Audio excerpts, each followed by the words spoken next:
आज मुझे कुछ भी करके उस सुनहरे पत्थर को हासिल करना ही होगा। एक बार मेरे हाथ में वह सुनहरा पत्थर लग जाए, उसके बाद मैं पूरी दुनिया पर राज करूंगी। डायन चलते चलते एक गुफा के पास पहुंच जाती है।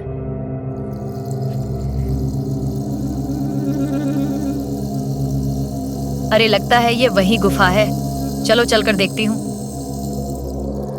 बुढ़िया जैसे ही गुफा के अंदर प्रवेश करने की कोशिश करती हैं, अरे ये क्या, मैं इस गुफा के अंदर जा क्यों नहीं पा रही हूँ? अरे दुष्ट डायन, तुझे क्या लगता है तेरे जैसे दुष्ट डायन इस गुफा के अंदर जा सकते हैं? तो यह तेरी भूल है, क्योंकि इस गुफा के अंदर सिर्फ वही जा सकता है जो सच्चा और ईमानदार है। अच्छा तो ये बात है, इसीलिए आज तक मैं इस गुफा के अंदर नहीं जा सकी। अब मुझे कुछ भी करके किसी ऐसे इंसान को ढूंढना ही होगा जो मेरे लिए वह सुनहरा पत्थर ला सके। इतना बोलकर डायन वहां से गायब हो जाती है।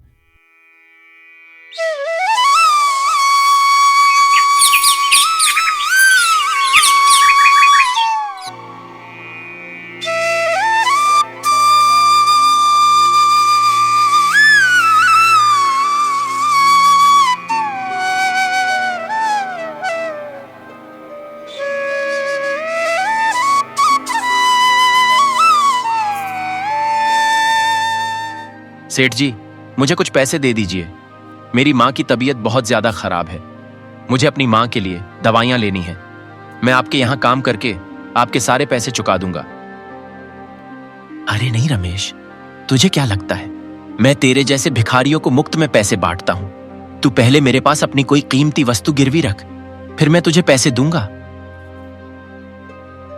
लेकिन सेठ जी, मेरे पास तो ऐसी कोई वस्तु नहीं है जो मैं आपके पास गिरवी रख सकूं। अरे रमेश, तेरे पास तेरे दोनों बैल तो है। तू अपने बैलों को मेरे पास गिरवी रख दे और बदले में मैं तुझे पैसे दे दूंगा। लेकिन सेठ जी, उन्हीं बैलों से तो मैं मजदूरी करके आपके पैसे लौटाऊंगा। अगर मैं आपको दोनों बैल दे दूंगा तो भला मैं क्या करूंगा? मेरा सहारा तो वो दोनों बैल ही है। अच्छा ठीक है, तो तू अपनी जमीन मेरे पास गिरवी रख दे। जब तेरे पास पैसे होंगे तो तू पैसे देकर अपनी जमीन छुड़ा लेना। हे भगवान, अब मैं क्या करूं? अगर मैं दवाई लेकर नहीं गया तो मेरी मां मर जाएगी। मैं ऐसा करता हूं, मैं अपनी जमीन सेठ जी के पास गिरवी रख देता हूं। क्या हुआ रमेश, तुम क्या सोच रहे हो? कुछ नहीं सेठ जी, आप मेरा खेत गिरवी रख लीजिए। कृपया कर आप मुझे पैसे जल्दी दे दीजिए।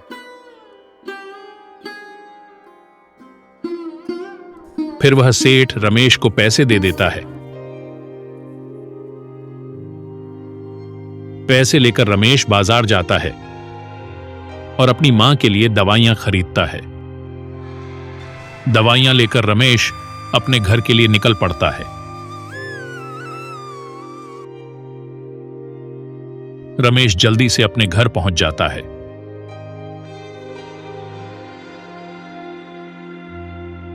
देखो मां, मैं तुम्हारे लिए दवाइयां ले आया हूं। लेकिन बेटा, तुम्हारे पास इतने सारे पैसे आए कहां से? मां, मेरे पास और कोई रास्ता नहीं था, इसलिए मैंने अपनी जमीन सेठ जी के पास गिरवी रख दी है। मां, मैंने सोच लिया है कि अब मैं दोगुनी मेहनत करूंगा और सेठ जी का कर्ज जल्द ही चुकाकर जमीन वापस ले लूंगा। ठीक है बेटा, तुम्हें जैसा ठीक लगे वैसा ही करो। इधर सेठ के मन में लालच आ जाती है। वह रमेश की जमीन हड़पने की सोचता है। उसी रात सेठ बिरजू और हरिया को बुलाता है और रमेश के दोनों बैलों को चुराने के लिए कहता है। वह दोनों आधी रात को आते हैं और रमेश के बैलों को लेकर चले जाते हैं।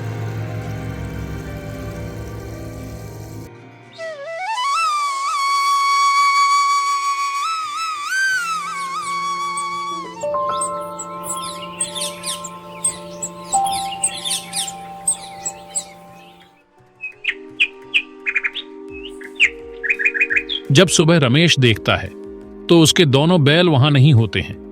हे भगवान, मेरे दोनों बैल कहां चले गए?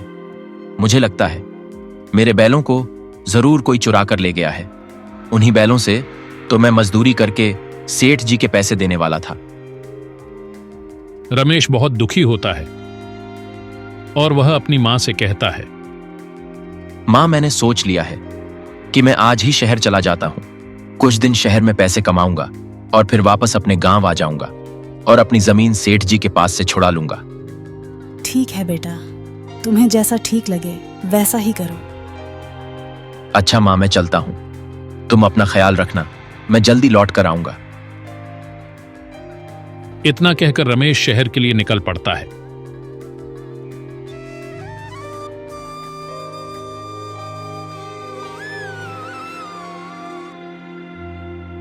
रमेश चलते चलते काफी ज्यादा घने जंगलों से होकर गुजरता है।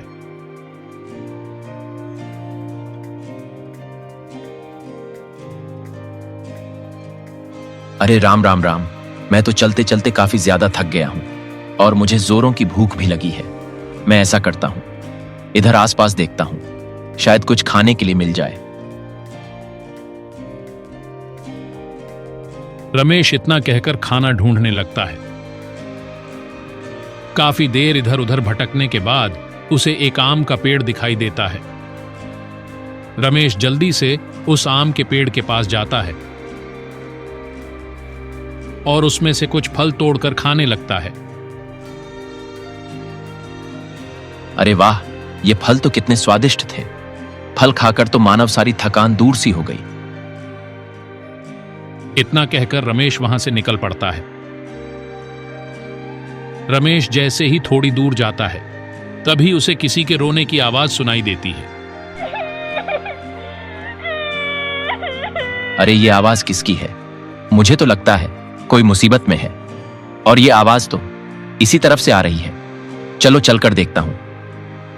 रमेश जल्द ही उस तरफ जाता है जिस तरफ से आवाज आ रही थी। रमेश जैसे ही उधर जाता है तो देखता है कि एक बुढ़िया पेड़ के नीचे बैठी रो रही हैं।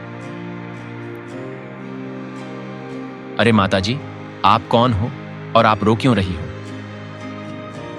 अरे बेटा, मैं इसी पास के गांव में रहती हूँ। मेरी बेटी की तबीयत बहुत ज़्यादा खराब है। उसी के लिए मैं नीलगिरी पहाड़ियों पर जुगनू पत्थर लेने जा रही हूँ। अगर मैं वह जुगनू पत्थर लेकर नहीं गई तो मेरी बेटी मर जाएगी। लेकिन बेटा, मुझे नहीं लगता कि मैं उस नीलगिरी पहाड़ियों तक जा पाऊंगी। अरे माताजी, आप बिल्कुल भी चिंता ना करें। वह जुगनू पत्थर आपके लिए मैं लेकर आऊंगा। बस आप मुझे इतना बता दीजिए, वह जुगनू पत्थर है कहाँ? बेटा, वह जुगनू पत्थर नीलगिरी पहाड़ियों पर है। इसके लिए तुम्हें उत्तर की दिशा में जाना होगा। जब तुम नीलगिरी पहाड़ियों पर पहुंच जाओगे तो उसी पहाड़ियों में एक गुफा है। वह जुगनू पत्थर तुम्हें उसी गुफा में मिलेगा। लेकिन याद रखना, वह एक जादुई गुफा है। जब तुम उसके अंदर जाओगे तो वह तुमसे अंदर जाने का कारण पूछेगा। तुम उस गुफा को सारी बात बता देना, तभी वह तुम्हें अंदर जाने देगा। रमेश उस डायन की बातों में आ जाता है। रमेश को नहीं पता था कि वह एक डायन है। अच्छा ठीक है, तब मैं चलता हूं। इतना कहकर रमेश वहां से निकल पड़ता है।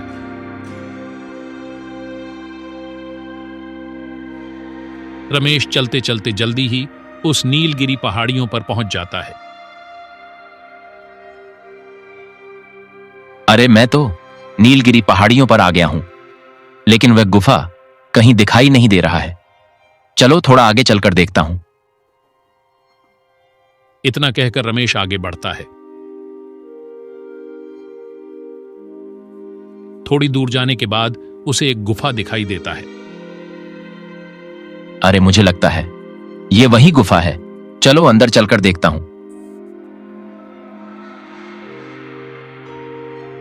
रमेश जैसे ही गुफा के पास जाता है, युवक, तुम कौन हो और तुम इस गुफा में क्यों जाना चाहते हो? हे भगवान, मेरा नाम रमेश है। मैं इस गुफा में जुगनू पत्थर लेने जा रहा हूं। अगर मैं वहां जुगनू पत्थर लेकर नहीं गया तो एक कन्या की मृत्यु हो जाएगी। ठीक है युवक, तुम वह जुगनू पत्थर ले जा सकते हो, लेकिन याद रखना, वह जुगनू पत्थर किसी भी बुरे इंसान के हाथ में ना लगने पाए। उसके बाद रमेश उस गुफा के अंदर चला जाता है। अरे बाप रे बाप, यह गुफा तो कितनी बड़ी है। चलो मैं उस जुगनू पत्थर को ढूंढता हूं। इतना कहकर रमेश गुफा में इधर उधर घूमने लगता है। रमेश गुफा के भीतर काफी देर तक इधर उधर घूमता है, लेकिन उससे वह जुगनू पत्थर कहीं दिखाई नहीं देता। अरे इतनी देर से मैं इस गुफा में घूम रहा हूं, लेकिन अभी भी मुझे वह जुगनू पत्थर नहीं मिला। रमेश इतना कह ही रहा था कि तभी उसकी नजर वहां पर रखे एक पत्थर पर पड़ती है, जो काफी तेजी से चमक रहा था। अरे ये पत्थर तो कितना तेजी से चमक रहा है। मुझे लगता है यही वह जुगनू पत्थर है जिसकी मुझे तलाश है। चलो इसे जल्दी से ले लेता हूं। इतना कहकर रमेश वह जुगनू पत्थर लेता है और वहां से निकल पड़ता है।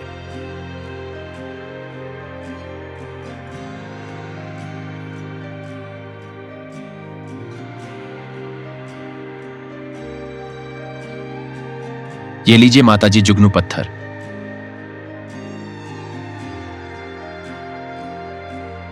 अरे वाह युवक, तुम तो कितने बहादुर हो। तुमने मेरी बेटी की जान बचाने के लिए अपनी जान जोखिम में डाल दी। लेकिन माताजी, ये जुगनू पत्थर किसी भी बुरे आदमी के हाथ में ना लग पाए। ठीक है बेटा, अच्छा अब मैं चलती हूँ। रमेश को नहीं पता था कि वह बुढ़िया एक डायन है और उसे खुद उस जुगनू पत्थर की तलाश थी, ताकि वह पूरे राज्य को अपने बस में कर सके।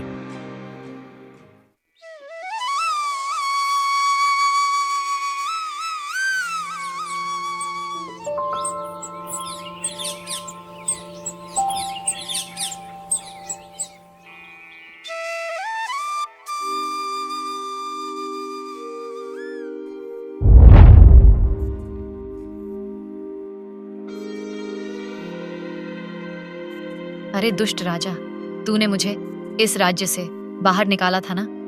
देख मैं फिर आ गई। अब तू मेरा कुछ नहीं बिगाड़ सकता।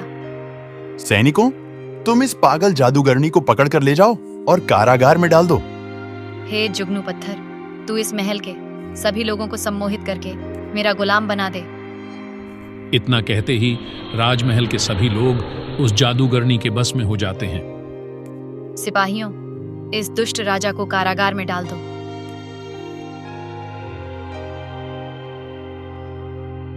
आज से मैं हूं इस राज्य की महारानी। अब से इस राज्य में सारे काम मेरे मर्जी के मुताबिक होंगे।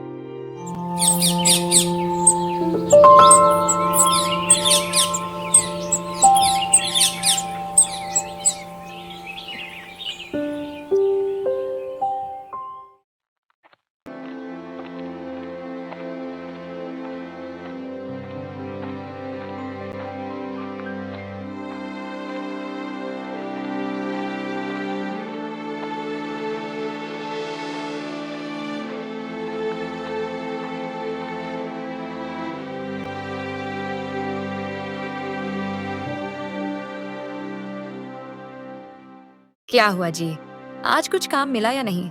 घर में खाने के लिए और कुछ नहीं बचा है। बस थोड़ी से चावल बचे थे जो कि मैंने बना दिया है। नहीं भाग्यवान, आज भी कोई काम नहीं मिला। लोगों का कहना है कि इस महीने उनके पास कोई काम नहीं है। अब तो भाग्यवान जब फसलों की कटाई होगी तभी काम मिलेगा। मैं तो यह सोचकर परेशान हूँ कि अगर इस महीने कोई काम नहीं मिला तो हम लोगों का गुजारा कैसे होगा। चिंता मत करो जी, भगवान कोई ना कोई रास्ता जरूर निकालेंगे। भाग्यवान, मैं सोच रहा हूँ कि मैं सेठ जी के यहाँ से कुछ पैसे उधार ले लेता हूँ। बाद में काम करके मैं उनके सारे पैसे चुका दूंगा। ठीक है जी, आपको जैसा ठीक लगे।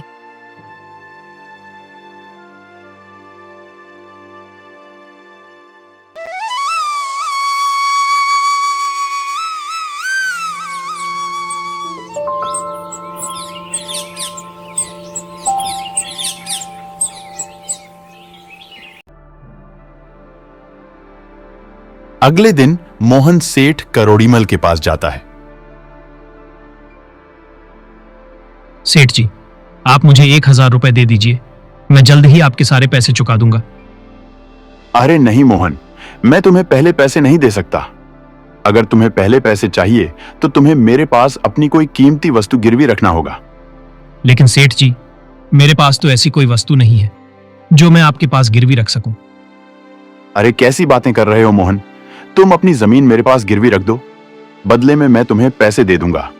और वैसे भी तुम्हारे उसे जमीन पर फसल तो होती नहीं है। मोहन थोड़ी देर सोचता है और फिर कहता है, ठीक है सेठ जी, आप वह जमीन गिरवी रख लीजिए और मुझे पैसे जल्दी दे दीजिए। फिर सेठ मोहन को पैसे दे देता है। उन पैसों से मोहन का जैसे तैसे गुजारा चलता है।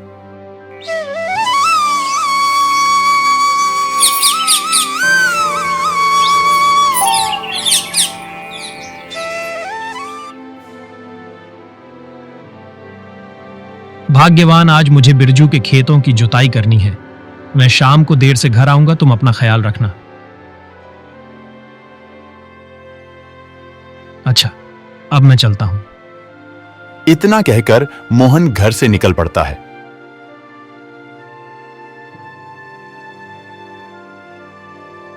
मोहन दिन भर खेतों की जुताई करता है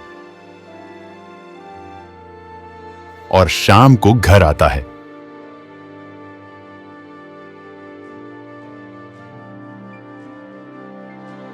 अरे सुनिए जी, मैं कह रही थी कि आप सेठ जी के पैसे देकर अपनी जमीन छुड़ा लीजिए। हाँ भाग्यवान, मैं भी वही सोच रहा हूं। वैसे भी मुझे काम करते हुए काफी दिन गुजर गए और अभी हमारे पास पैसे भी हैं।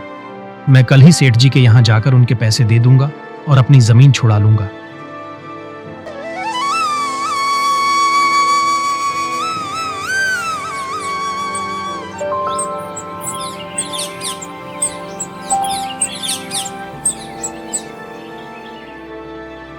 अगले दिन मोहन सेठ करोड़ीमल के घर जाता है। सेठ जी, ये लीजिए आपके पैसे। अब आप मेरी जमीन मुझे वापस कर दीजिए। अरे मोहन, या तो बहुत कम पैसे हैं। तुम तो मुझसे 10,000 रुपए उधार ले गए थे। जब तक पूरे पैसे नहीं दोगे तब तक जमीन वापस नहीं मिलेगी। अरे नहीं नहीं सेठ जी, मैं आपसे केवल 1,000 रुपए ही उधार ले गया था। अच्छा, तो क्या मैं झूठ बोल रहा हूं? तुम अभी इसी वक्त यहां से चले जाओ और दोबारा अपनी शक्ल मत दिखाना। मोहन बहुत दुखी होता है और वह अपने घर आ जाता है। क्या हुआ जी, आप इतने उदास क्यों हैं? फिर मोहन अपनी पत्नी को सारी बात बताता है। अरे आप बिल्कुल भी चिंता न करें, आप महाराज के पास जाएं, वह हमारी मदद जरूर करेंगे।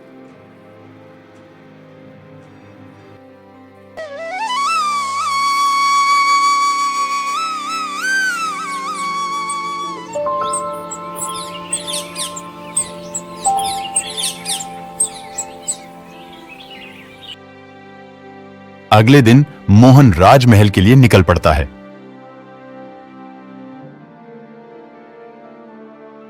थोड़ी देर में मोहन राजमहल पहुंच जाता है और अपनी सारी समस्या उस डायन को सुनाता है। लेकिन डायन उसकी एक भी बात नहीं सुनती और उसे राजमहल से बाहर निकाल देती है।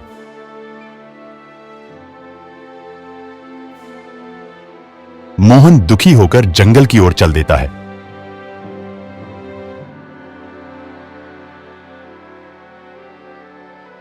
मोहन जंगल में एक पेड़ के नीचे बैठता है।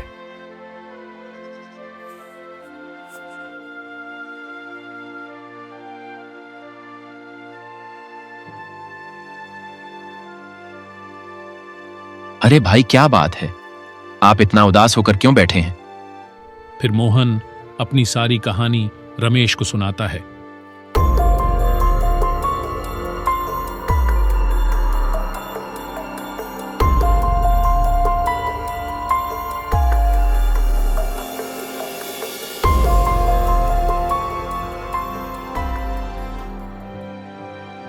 यह तो बड़ा ही गलत हुआ, लेकिन महाराज के होते हुए दूसरी महारानी फैसला कैसे सुना सकती है? चलो मेरे साथ, जरा मैं भी तो देखूं नई महारानी कौन आ गई है। इतना कहकर रमेश राजमहल की ओर निकल पड़ता है। थोड़ी देर में रमेश राजमहल पहुंच जाता है तो देखता है कि राज्य की महारानी कोई और नहीं वही बुढ़िया है जिसको उसने वह जुगनू पत्थर दिया था। अरे आप इस राज्य की महारानी कैसे बन गई? अरे बेवकूफ लड़के, क्या तुझे हर बात बताना जरूरी है? तुझे दिखाई नहीं देता? अब मैं इस राज्य की महारानी बन चुकी हूँ। आप महारानी बन गई हैं, अच्छी बात है, लेकिन गलत फैसला सुनाना ठीक नहीं है। अरे मूर्ख, मैं चाहे जैसे फैसला सुनाऊं, ये मेरी मर्जी है। मैं जो चाहूंगी वही फैसला सुनाऊंगी। अपनी सलामती चाहते हैं तो चुपचाप यहाँ से चले जाओ। रमेश अपने घर के लिए निकल पड़ता है। रमेश जल्दी से अपने घर पहुंच जाता है। लेकिन यह दुष्ट औरत इस राज्य की महारानी कैसे बन सकती है? मुझे इसका पता लगाना ही होगा। कहीं यह बुढ़िया उस जुगनू पत्थर के सहारे तो नहीं महारानी बनी है। मैं ऐसा करता हूं, मैं उसी स्थान पर चलकर देखता हूं, शायद वहां कोई सबूत मिल जाए। रमेश रात को ही उस स्थान के लिए निकल पड़ता है।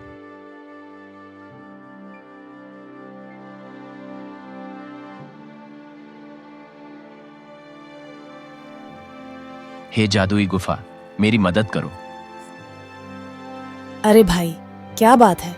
तुम इस गुफा से क्या सहायता चाहते हो? फिर रमेश उस चिड़िया को सारी कहानी सुनाता है। अरे भाई, किसी ने इस गुफा की जुगनू पत्थर को चुरा लिया, इसलिए यह गुफा अपनी सारी शक्तियां भूल चुका है। नहीं नहीं पंछी, वह जुगनू पत्थर मैंने ही उस बुढ़िया को दिया था। क्या? वह जुगनू पत्थर तुमने उस डायन को दी है? लेकिन क्यों युवक? वह जादूगरनी उस जुगनू पत्थर की सहायता से विनाश ला सकती है। अरे चिड़िया, मैं उस जुगनू पत्थर की शक्तियों को नहीं जानता था। मुझसे बहुत बड़ी भूल हो गई है। चिड़िया, क्या इस मुसीबत का कोई उपाय नहीं है?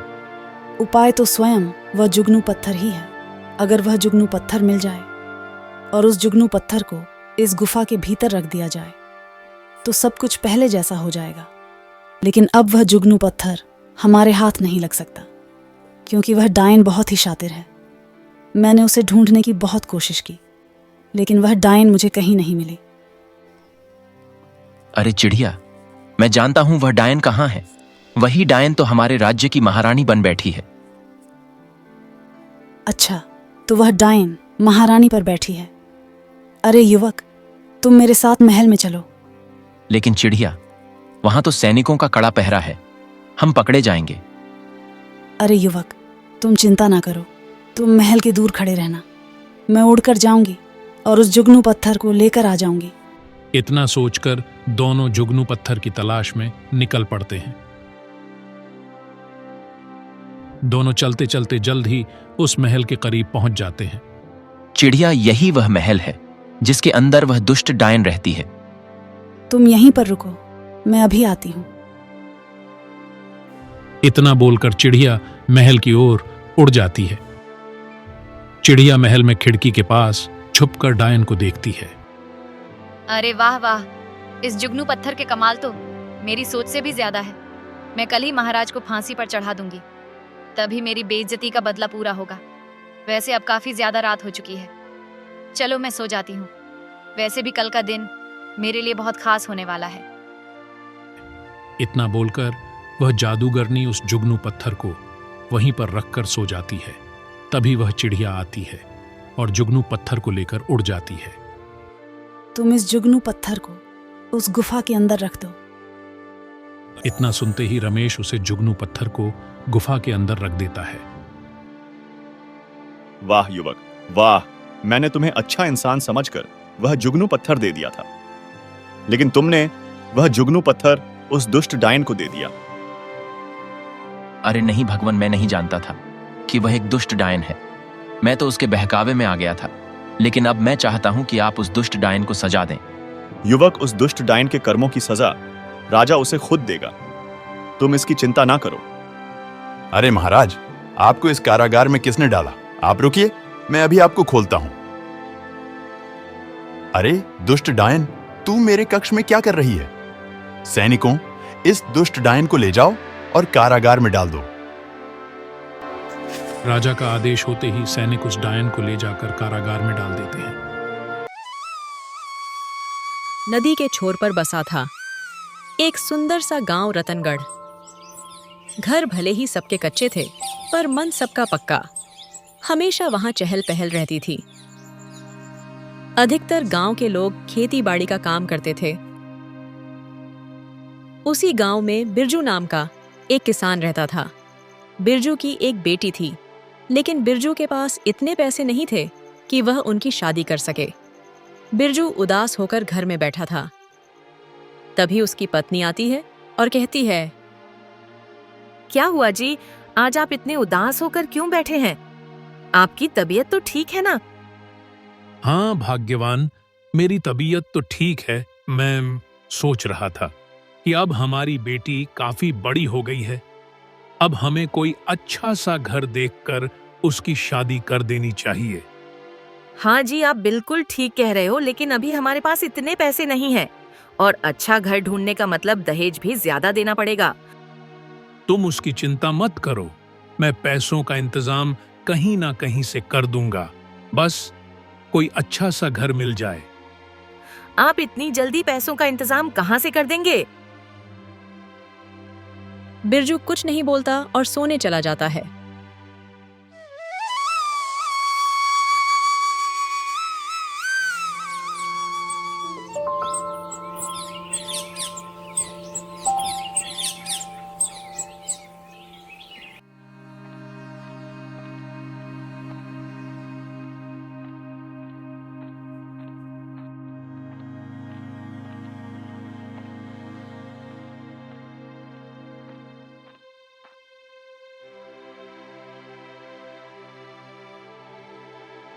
अगले दिन बिरजू जमींदार के घर जाता है और जमींदार से कहता है, सेठ जी, मैं अपनी बेटी की शादी करना चाहता हूँ। आप मुझे 1000 रुपए दे देंगे। आपकी बड़ी मेहरबानी होगी। मैं आपका एहसान कभी नहीं भूलूंगा। अब देखो, तुमको पता ही है कि खाली पेट पूजा नहीं होती। जमाना बदल गया है। अगर मैं तुम जैसे को मुफ्त में पैसे देता रहूंगा तो मैं तो एक दिन रोड पर आ जाऊंगा। लेकिन तुम चिंता मत करो, तुम्हारे पास जो 2 एकड़ जमीन है वह मुझे दे दो। बदले में मैं तुम्हें 1000 रुपए दे दूंगा। लेकिन मालिक, वह तो मेरे 1 एकड़ जमीन का ही 1000 होता है और 2 एकड़ जमीन का 2000। अब देखो बरखुद्दार, तुम्हारे तरह बकवास करने की आदत तो है नहीं और तुम अपनी बेटी की शादी भी करना चाहते हो, इसलिए 1200 रुपये दूंगा। सौदा मंजूर है तो बोलो, नहीं तो अपने घर लौट जाओ। बिरजू के पास और कोई दूसरा रास्ता नहीं था, इसलिए वह मान जाता है। ठीक है सेठ जी, हमें मंजूर है। अब आप मुझे पैसे दे दीजिए। फिर वह सेठ बिरजू को पैसे दे देता है।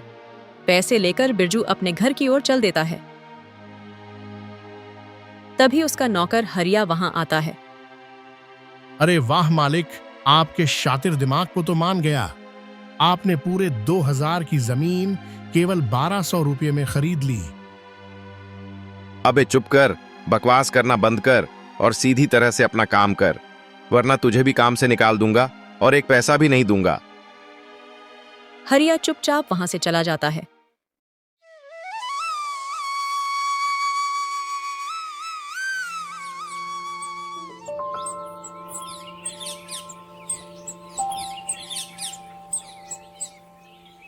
इसी प्रकार कुछ दिन बीत जाते हैं, लेकिन यह बात पूरे गांव में फैल चुकी थी कि बिरजू के मजबूरी का फायदा उठाकर सेठ ने उसकी सारी जमीन हड़प ली। अरे देखो देखो, जमींदार का बेटा आ रहा है। अरे जानते हो, जमींदार ने बिरजू के मजबूरी का फायदा उठाकर उसकी सारी जमीन हड़प ली है और बेचारा बिरजू अपनी बेटी की शादी करके गांव छोड़कर कहीं दूर चला गया।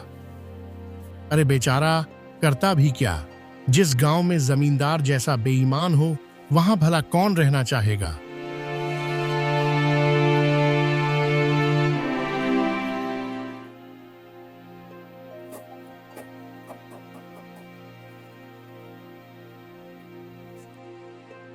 पिताजी, आपने बिरजू काका की मजबूरी का फायदा उठाकर उनकी सारी जमीन ले ली।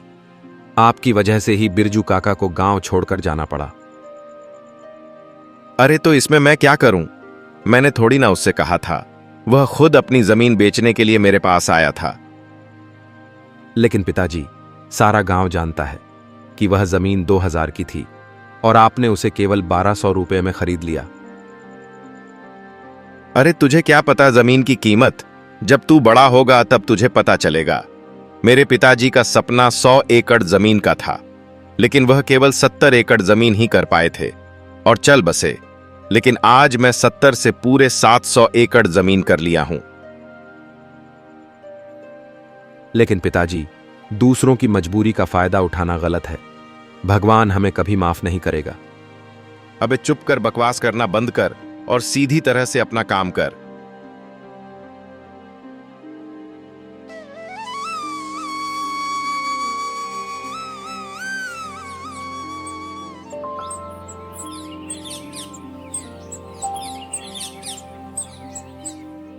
इसी प्रकार महीने बीत जाते हैं। पूरा गांव जमींदार की बेईमानी से परेशान था। कुछ समय बाद, अरे अरे मालिक, आपको पता है बिरजू ने बसंतपुर गांव में पूरे 6 एकड़ जमीन खरीदा है। 6 एकड़ जमीन? अरे ऐसे कैसे?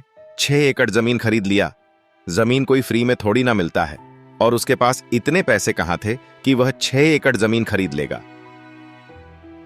अरे मालिक, बिरजू ने केवल 600 रुपए में अपनी बेटी की शादी कर दी और बाकी के बच्चे 600 रुपए में 6 एकड़ जमीन खरीद लिया।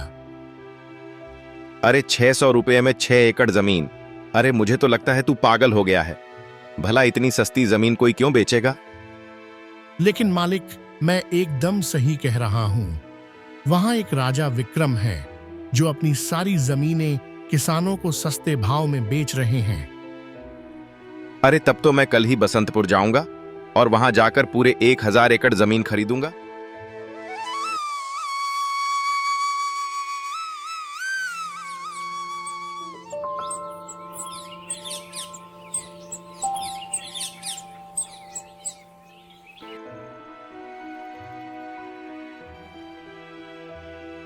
अगले दिन जमींदार बसंतपुर की ओर चल देता है।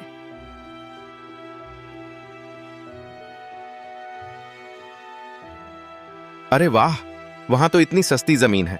अब मैं तो वही रहूंगा, वहां की सारी जमीन खरीद लूंगा और वही खेती बाड़ी करूंगा और वहां का जमींदार बन जाऊंगा। वाह वाह, क्या बात है। जमींदार काफी ज्यादा घने जंगलों से होकर गुजरता है। अरे बाप रे, ये जंगल तो कितना बड़ा है। अरे ये तो शाम होने वाली है, चलो जल्दी से चलता हूं। जमींदार इतना कहकर वहां से चल पड़ता है। जमींदार जल्द ही बसंतपुर पहुंच जाता है।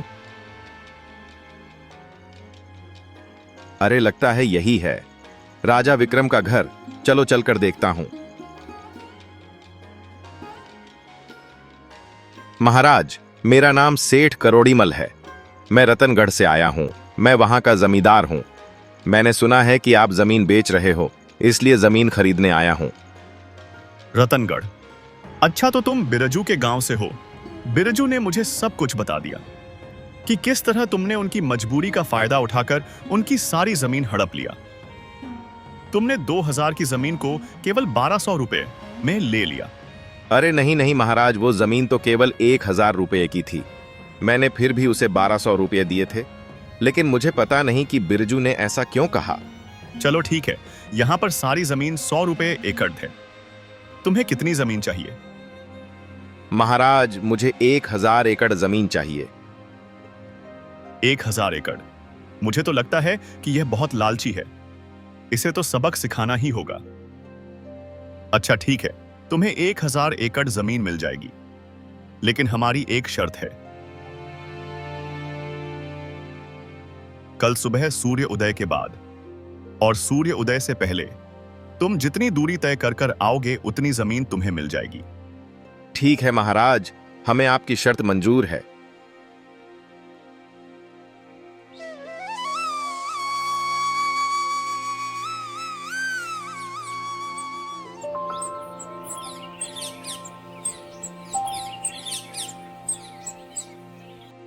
अगले दिन सूर्य उदय से पहले ही जमींदार वहां आ जाता है। सूर्य उदय होने वाला है, अब तुम्हें अपनी यात्रा शुरू करनी चाहिए, लेकिन याद रहे सूर्यास्त से पहले ही तुम्हें वापस आना है। जी महाराज, मैं सूर्यास्त से पहले ही वापस आ जाऊंगा। इतना कहकर जमींदार वहां से निकल पड़ता है। जमींदार तेजी से दौड़ना शुरू करता है। चलते चलते काफी दूर निकल जाता है। धूप काफी तेज था। अरे बाप रे, इतनी तेज धूप पड़ रही है और मेरा गला तो सूखा जा रहा है। मैं ऐसा करता हूं, मैं कहीं थोड़ी देर रुक जाता हूं, लेकिन अगर मैं रुक गया तो मैं समय से नहीं पहुंच पाऊंगा। अगर मैं समय से नहीं पहुंचा तो मेरी सारी जमीनें चली जाएगी। मुझे चलना चाहिए, मुझे और तेजी से चलना चाहिए। जमींदार कड़कती धूप में काफी तेजी से दौड़ता है। अरे लगता है दोपहर के 1 बजने वाले हैं। अब मुझे वापस चलना चाहिए। इतना कहकर जमींदार वापस महल की ओर चल देता है, लेकिन वह इतना दूर चला गया था कि अब उसे वापस समय से पहुंचने के लिए बहुत तेजी से चलने की आवश्यकता थी। लेकिन जमींदार सुबह से कुछ नहीं खाया था, जिसकी वजह से वह ठीक से चल भी नहीं पा रहा था। अरे बाप रे, अब तो मुझसे चला ही नहीं जा रहा है। अब मैं क्या करूं? जमींदार और तेजी से चलने का प्रयास करता है, लेकिन अब उसका शरीर उसका साथ नहीं दे रहा था। जमींदार थक हार कर वहीं गिर पड़ता है। इधर शाम हो जाती है। तभी राजा अपने सैनिकों से कहते हैं, सैनिकों, जाओ पता लगाओ और देखो करोड़ीमल कहां रह गया। सैनिक कुछ दूर जाते हैं तो देखते हैं कि सेठ करोड़ीमल बेहोशी के हालात में पड़ा था। सैनिक तुरंत उसे राजा के पास लेकर आते हैं। देखो करोड़ीमल, तुम्हारे ज्यादा लालच की वजह से ही तुम्हारा ये हाल हुआ है। अगर आज तुम ज्यादा लालच नहीं करते तो आज तुम्हारी तबीयत भी ठीक होती और तुम्हें जमीन भी मिल जाता। महाराज, आप बिल्कुल सही कह रहे हैं। हमारे लालच की वजह से ही यह सब कुछ हुआ है, लेकिन आज मैं समझ गया कि हमें लालच नहीं करनी चाहिए।